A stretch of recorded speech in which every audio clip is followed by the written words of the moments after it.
Hey, it's Rachel from Lovin, Malta, and welcome to our very first episode of Off the Rails, where we take a sneak peek into some of Malta's most stylish wardrobes. And our first guest is the iconic Carina Camilleri.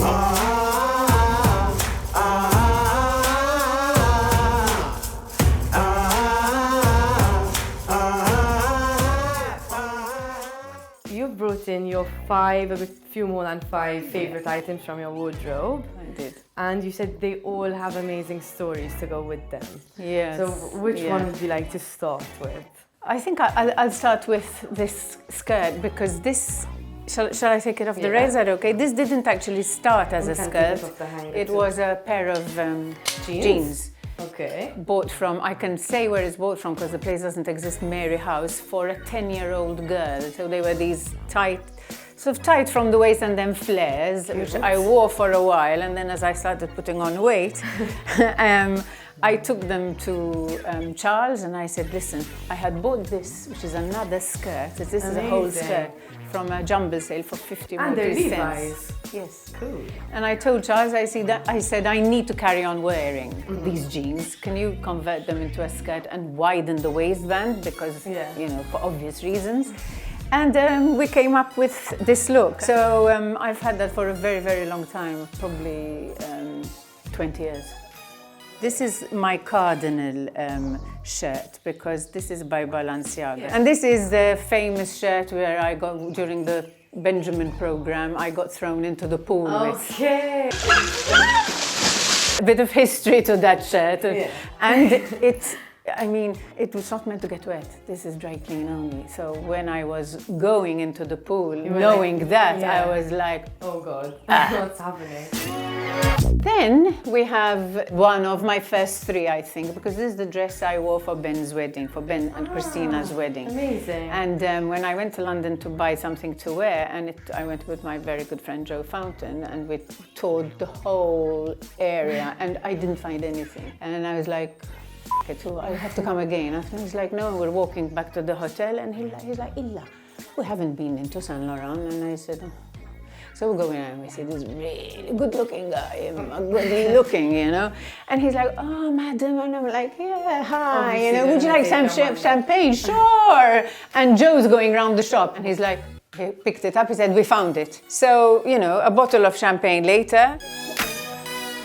I refuse to believe that, you know, this designer would make something that can't be worn, but he did.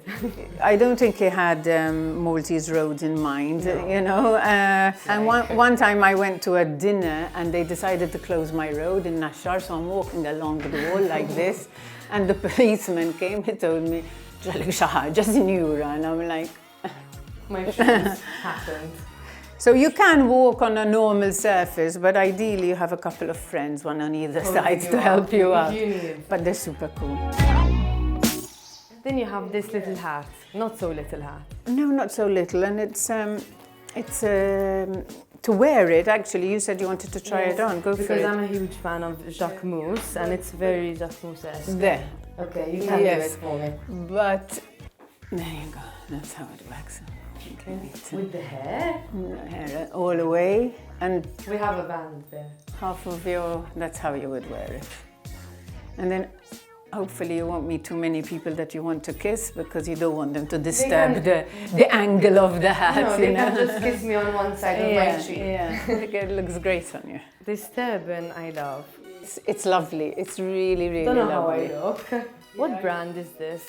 This is Charles & John made this for me. Ooh, Maltese brand. Yes, and it's super because you're all covered up, and then as you're walking, you've got a slit right up to your... And it's a very thick fabric as well, so you need like a little skin.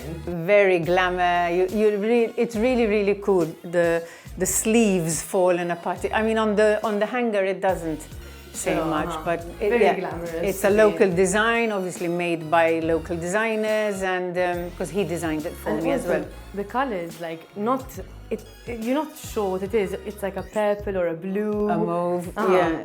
And really cool. It's not a color that a lot of local people like to wear, I've been told.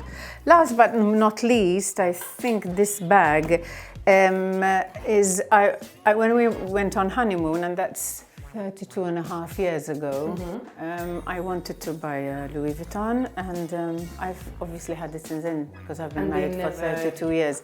I kept it in a cupboard in the 80s. I would only wear Japanese stuff. I didn't want to wear this sort of thing.